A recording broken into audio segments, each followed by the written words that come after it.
welcome back, everybody, to another episode of the Nonprofit Show. I'm really excited you're here with us today because we're going to be talking about fundraising using phone tech. We talk about technology all the time, and we talk about fundraising, but we don't always put them together.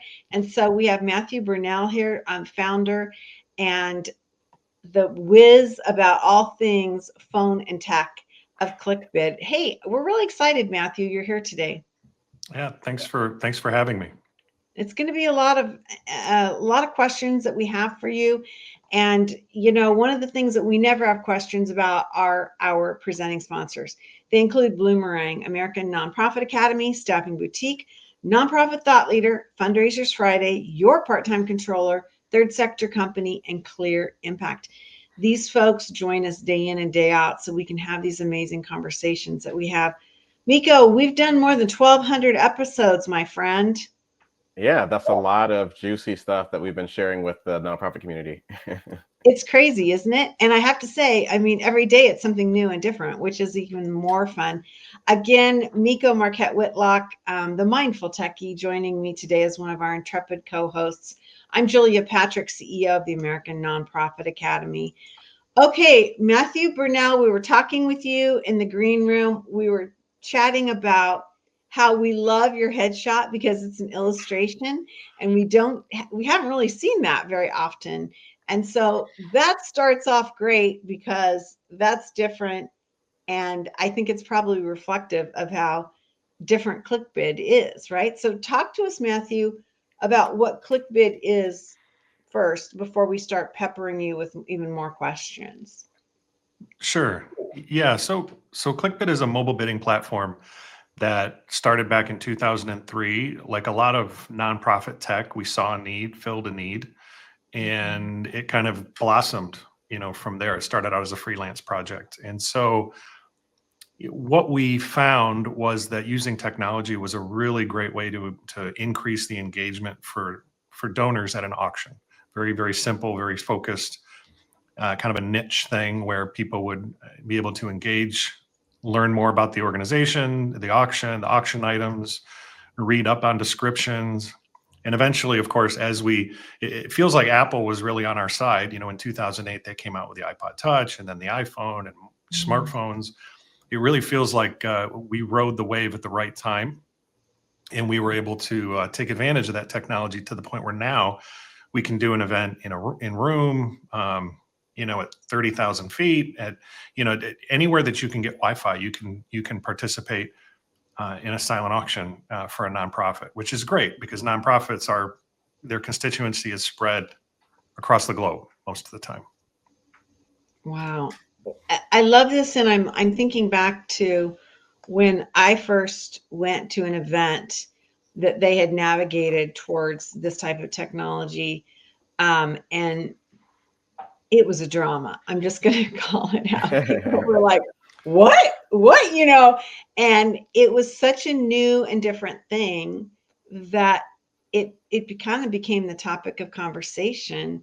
And it was pretty tough. I'm going to call it out. It was a pretty tough thing to embrace. So, yeah, I'm thrilled you have this journey.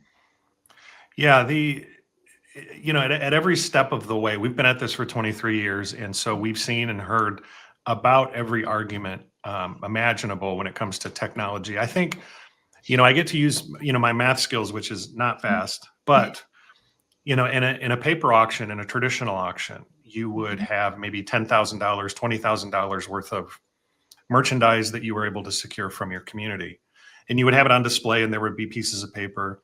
So if I wanted to win this thing, I had to be in this place at this specific time in order to win it. But if I wanted to get something else, I had to recruit other people to go stand over there and be there because I'm here. And so you would only get so many bids. And then there were these knockdown dragouts sometimes, with somebody really wanting that thing and they wouldn't let somebody write in another name.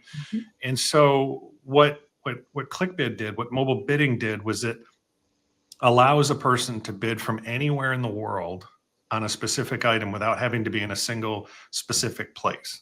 And what that does is it expands the bids. And so just by pure math, more bids, higher totals, and we can typically see it's a very solid number after all these years, about a 30% bump in auction totals just by adding the auction component.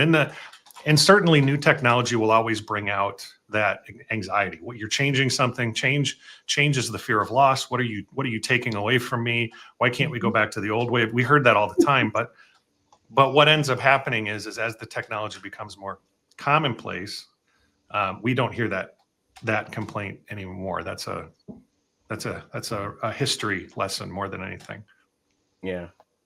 So I guess on this topic, when we think about the history of technology or the trajectory of technology, I think of this sort of in phases.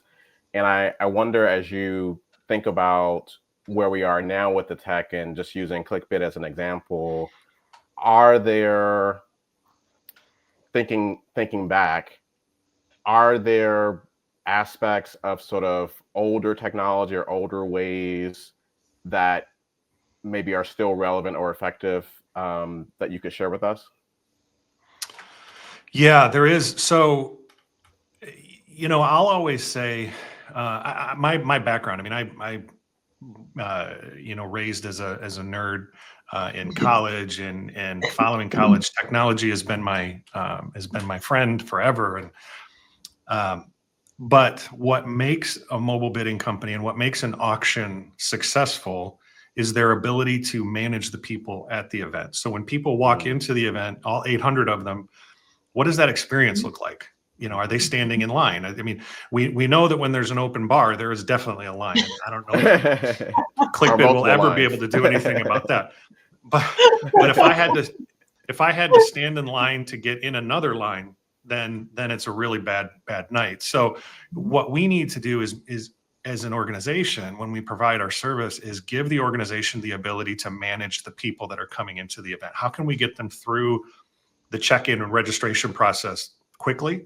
And then after the event, how can we get people checked out of the event with their auction items and their payments quickly? Because that's what we remember. We remember, oh man, I want to go, but I don't want to stand in line for 20 minutes. Yep.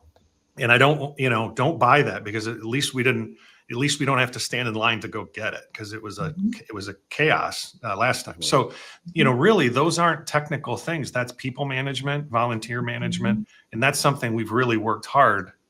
Not technical at all. It's just really training how to get volunteers to be available and on time, show up on time, be seated when the event starts, be seated when the auction closes. And be able to use a very, very simple tool to get people checked in and checked out, quickly. Absolutely. And I think you just hit on something that's really important in terms of a theme, which is, as I think about technology and any type of implementation or change management when it comes to new systems, is you center the people first. You think about the process that you're trying to improve or enhance with the technology, and then we can talk about the tech. Right? Not the other way around. And I think that's critically important. And I guess related to that, I wonder, thinking about history of tech, I'm thinking about what we know about human psychology and adjusting to change. I'm also thinking about risks, right? So fraud, for example. And we see this with Zelle and Cash App and some of the other sort of personal mobile transaction apps. I'm curious how you help people navigate those kinds of anxieties that are very real for some folks. Good question. That's a really wow. Yeah, that's a great question. We use so at ClickBid, and I would imagine with many of our competitors, we go through a very rigorous process. We follow a process called SOC 2, so that we're compliant at all these different vulnerability levels, and then we work with payment processors that are, at the highest level of compliance globally, depending, no matter where the regulations are, whether it's in the UK or the EU or in the US, we comply with all those. But interestingly, having been to so many different events in person, I remember one night I was in New York City. We were doing an event. It was purely a paddle raise, and this is another example of technology not replacing, people had the experience of putting a paddle in the air to signify that they wanted to give $5,000. There's no replacing that technology, in my opinion. You've got to have that low tech paddle in the air experience. But what can happen is processing a card through secure methods. In that event, people were able to flip the card over, write their name, credit card number, expiration date, hand it to a volunteer. And I watched, all these cards just disappear behind pipe and drape at the event. And I'm like, wait, everybody just wrote their credit card down on a piece of cardboard with a dollar amount that they wanted to spend, and it just vanished. Like they'll never see it again. And we're assuming that that's going to get, shredded, but I just handed it to a 19-year-old. So, it just, so the technology that has been around for a long time, that old school trust, security, like I trust this nonprofit not to run off with my cardboard written credit card number or whatever, has now been replaced with, mobile technology, meaning even when I attend an event, if I give somebody my credit card and they scan it or they tap it, you're still isolating, 100 credit cards on this one terminal, which could be compromised. However, if I let everybody check themselves in from their own phones using their own wallets, there's no single point of failure. If my phone is compromised and it's stealing all of my data, then it's only me, not another 100 people. But if I use my phone as a volunteer at check-in and it's compromised and I check in 100 people, those 100 people just pass through my compromised phone. So what we're trying to do is, we look at it as spreading out the risk so that one individual doesn't impact many instead of, what it could have been in the past. So we go from this real extreme of just having people write their cards down to letting people use their own secure devices. So sticking with this example, and then I'll let us move on for the rest of the conversation. But I'm curious, we talked about sort of centering people in this experience, and there's, digital tech is not a replacement for in-person or hybrid interaction. And I'm curious, like, use an example of what you mentioned in terms of the paddle raise. I think there's something powerful in that. If you're in a physical space, or even if it's virtual, like a virtual paddle raise, for example, is there an opportunity to pair that type of experience with a secure checkout? So an example of you raise your paddle, you win the auction. Maybe it's not writing your information on a card, but maybe it's a digital payment processing that sort of allows an organization to design an experience that is aligned with whatever their intention is in terms of how they want people to connect and interact at an actual event. Yeah, so that really exemplifies a lot of, our challenge as a platform provider is that how do we don't want to replace the auctioneer, because I think an auctioneer is critical to the success, especially of your paddle raise. They know how to work a crowd, and that's a very emotional, present thing that you can't really replace with AI or technology. At the same time, how can we bring technology right up to it and kind of tucked in with it so as not to replace, but to provide an augmentation? Just like the example I said, that when we added technology, we allowed people to bid from more than one place at any given time. And that magnifies. So people were still bidding in the silent auction. They were just using a different medium.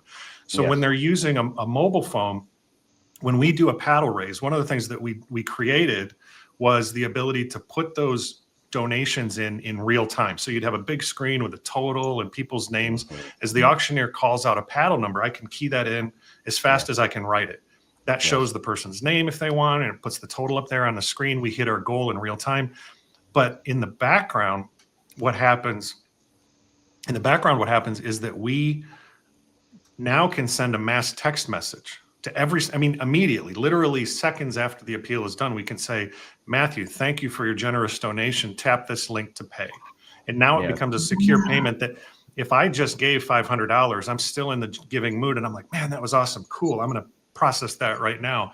Because if I have to wait until Sunday or Monday to get that payment, the alcohol's worn off, the week has started, the collection becomes very, very difficult.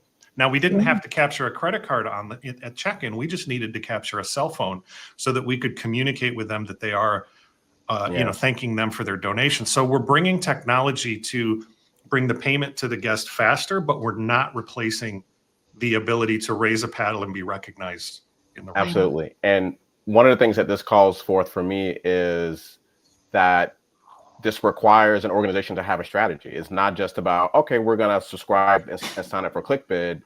You actually have to take some time to think through what kind of experience do you want to create, and how does the technology fit into that experience, so that you can figure out which of the options that you just walked us through, Matthew, actually make the most sense for what you're trying to achieve.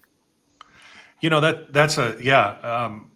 of the things that we try to focus on here at the office is account management versus customer support. So when we manage an organization, we have a happy path. We have tens of thousands of events in our back pocket that we've used successfully and all that. So now it's just a matter of how can we get our charities to manage them, to help them. Okay, have you thought of this? Have you thought of that? This works, this works, this works, and so on, to get them on that path to have the opportunity to be successful. Because you're absolutely right. If you get to the appeal and you haven't prepared, you can't do those. You can't do those things, and those don't work. I love this conversation because I'm just going through my mind about how, when you do, to Miko's point, when you are that guest and you're in that environment, what incentivizes you emotionally, physically, the whole process, right? I'm amazed at the number of events where people that are savvy, and there's the announcement that the silent auction is going to close in 5 minutes. The number of people that get up, bolt from the ballroom, and then you've lost all that attention. You've lost all that momentum. Or people that leave early so that they can, check out. I mean, it's really an interesting thing to bring this all together and understand holistically how this experience can work and how it can be successful. I want to ask you about smartphone technology increasing sales. I mean, you talked about that since this technology's launched, you've seen about a 30% increase. There's familiarity. I'm kind of curious about this in terms of the dynamic between who's in the room and who's online. And I'm wondering if you could kind of speak to that, because it seems to me that there are events where people would be like, I don't really need to go to the event, but I want to bid, I want to participate as a consumer or as a philanthropist, right? Because there's two different strategies there. I'm wondering what you think about that. Well, yeah, I love this topic. This is something that the pandemic really brought that out. I mean, as bad as the pandemic was, and I certainly wish that we never go through that again. My background before technology was film and video. I wanted to, be the next Steven Spielberg at some point. But living in Michigan, that didn't really pan out.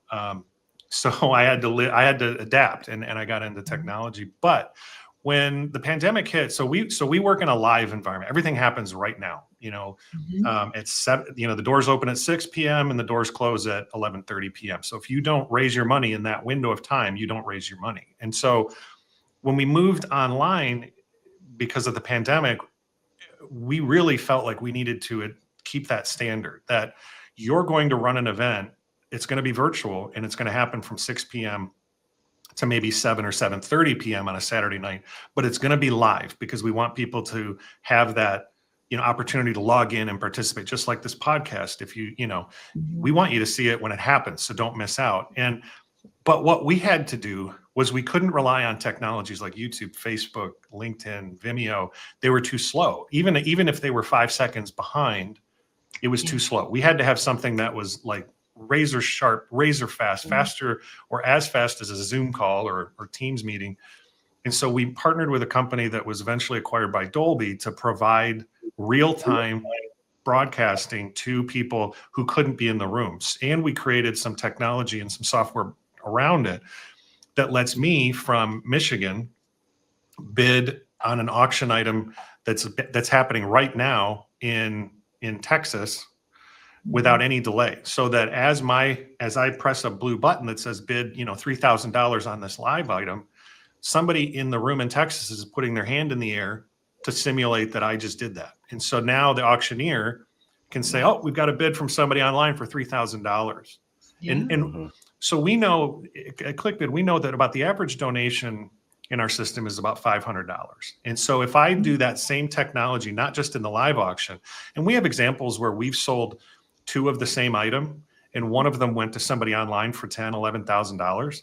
And so that's an extra $11,000 for the charity that just didn't happen without that technology. And the same is true when it comes to allowing people to make donations in a paddle race. I'm in Michigan, I place a $500 donation. And as I'm watching the broadcast, my name just showed up on the screen in the room. Now that is trippy. You know, you're sitting there in your living room or hotel because you're on a business trip and you can't be there. And you just saw your name show up in a ballroom in Texas on a big screen and everybody's cheering and it's the thermometer's going up. I mean, that really breaks you through the lens and brings you into that experience. It's fascinating. I love this. I love this trajectory, and I really applaud you for thinking about the tech aspect and marrying it to the human aspect, because at the end of the day, that's how we've trained our donors to behave, right? I mean, for so many decades and, if you will, generations, there's a path, there's a way that, you know, you go to one rubber chicken dinner in any part of this country and you're going to see it replayed. And now with all these changes, it's really, I think, really exciting. We don't have a lot of time left, but I'd love for you to get out your crystal ball, shine it up, and kind of talk to us about what you see the future looks coming about. I mean, change is happening so ding dang quickly. What should we be looking for? You know, if you're an organizer at a charity event, the things that will always stay the same is donor engagement. When people go to your event, they want to feel like they're part of something special. And so, you know, they've wanted that 20 years ago. They'll want that in 20 years. And so what we have to do with technology and with data is to, now that we have AI, now that we have, you know, high level data processing, we can bring data instantly available to people. So for instance, when I'm organizing the event, if I'm standing at the opposite side of the room with my tablet, I can see a pop-up that says, you know, Mr. and Mrs. Wilson just showed up and you haven't spoken to them. The last engagement you've had with them was 3 months ago. You should go talk to them because, you know, because CRMs are now surfacing data that, you know, about people's giving trends and giving habits and, you know, their search algorithms and all these things that come together, and we can access that in real time so that it can now bring that information to the organizer to now go out and have a much more engaging conversation about, hey, I'm going to go talk to this person and welcome them here, or just surprise them with, hey, I saw you checked in, that's awesome. And now that person has been engaged. That's when that's to me the definition of what engagement would look like. And now they feel that. And it's more than, you know, they're going to get that chicken dinner, but now that chicken dinner has a little different taste to it because I'm being recognized as a big deal that, you know, somebody wanted to say hi to and somebody sought me out and that kind of stuff with information being made just so much more available. Yeah. And, you know, Julie, as I think about this, my mind is going in all these different directions in terms of different ways to use this. I'm thinking about team building, for example. You know, around the holidays, a lot of teams do like the white elephant gift exchange. And I can see a place where for hybrid or distributed teams, something like this could be super helpful in creating that experience that a team might not otherwise have because they're not in person, right? Or folks that are training and doing an activity for as a fundraiser. So like I'm a retired marathoner and triathlete, and I've done that many years for raising funding for charity. And I can see how something like this could be super helpful to get friends and family together. And as opposed to raising funds over an extended period of time, you actually have an event and you try to maximize, you know, your donations in sort of a shorter time frame. So there's so many different ideas that I have about this. I don't know if that's what the intention is for this, but I could see the possibilities. I love it. I think you're right, Nico, because I think that we're trying to shed this. We have one night, we have 4 hours, and we got to make it all then. And so it's a mind shift that we have to take. And I love what you said, Nico, about understanding where people are and how you can navigate them to an action and to getting involved. Really, really interesting. Um, Matthew, this is just fascinating. I really applaud you for getting in early and, more importantly, staying in the game when all of these changes have come about. I mean, it's really, really interesting. Yeah, no, thank you. I have a lot more gray hair than I probably should have from all the years. But yeah, I mean, we have a great team, and I think that the future is going to expand. The ballroom, we've always been limited by those four walls, and Mhm. and we can expand now using some of the technologies and the people pleasers and the engagements that we've known and loved throughout the years. We're able to do a lot of those things outside the ballroom, like you both said, and I think that's going to be a huge use case in 25, 26, 27, and so on. Yeah, I love it. I think it's now too, as we're getting back to, um, fundraising events, everything from the black tie galas to the walks. Now's the time to initiate change. It's super easy to go back to the way we've always done it. But I think that culturally we are more receptive to change because we've had so much change, right? And so I Mhm. think there's this time, this golden hour, if you will, of where we can say, yeah, hey, welcome back. This is exciting. New things are happening, Mhm. and kind of navigate our people to something different. I also think, Miko, and I'd love your comment on this before we end our conversation today. I feel like this is just going to attract and engage that next gen donor, the different demographics that we are seeking to elevate into some sort of connection. Yeah, I think it's about next gen, but I think it's also broader than that. Because when we talk about technology, I know we often tend to think about. I think it's sort of a myth that the early adapters are always sort of the young people. That's not Okay. necessarily the case. It's Okay. really we're seeing a shift across society, and I actually think in some ways, at least in the U.S., we're behind. Right, the rest of the world has been Yeah. doing this, right, in Yeah. terms of mobile transactions and payments, particularly in the financial systems. Yeah. And so I think we're actually playing catch up in some ways. And so I'm excited to see what Matthew has um, brought to the world and the ways in which it's going to expand our thinking about what's possible. Mhm. Yeah, I love it. Well, Matthew, this has been a lot of fun. I've really, really enjoyed it. And I like what Miko said. It's like thinking about all the different applications and how we can kind of move this, as you said, beyond the ballroom. It's really magical. Matthew Burnell, founder and CEO of ClickBid. Trycbo.io is the web address that you can get to learn more about ClickBid, learn more about Matthew and his team's platform and their philosophies.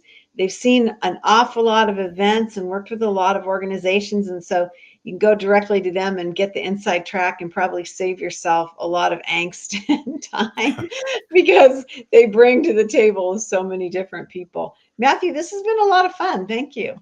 Yeah, thank Absolutely. you both. It was a lot of fun. I enjoy talking about this. Good. Well, you should. It's really exciting. And I think it's where we need to be. And it's an exciting time to be innovating. It really, really is. And so thank you so Yeah. much for sharing, your vision with us. Another thing that we want to make sure that we share is our gratitude with our sponsors, and that includes Bloomerang, American Nonprofit Academy, Staffing Boutique, Nonprofit Thought Leader, Fundraisers Friday, Your Part-Time Controller, Third Sector Company, and Clear Impact. These are the folks that make a difference to so many in the nonprofit sector day in and day out.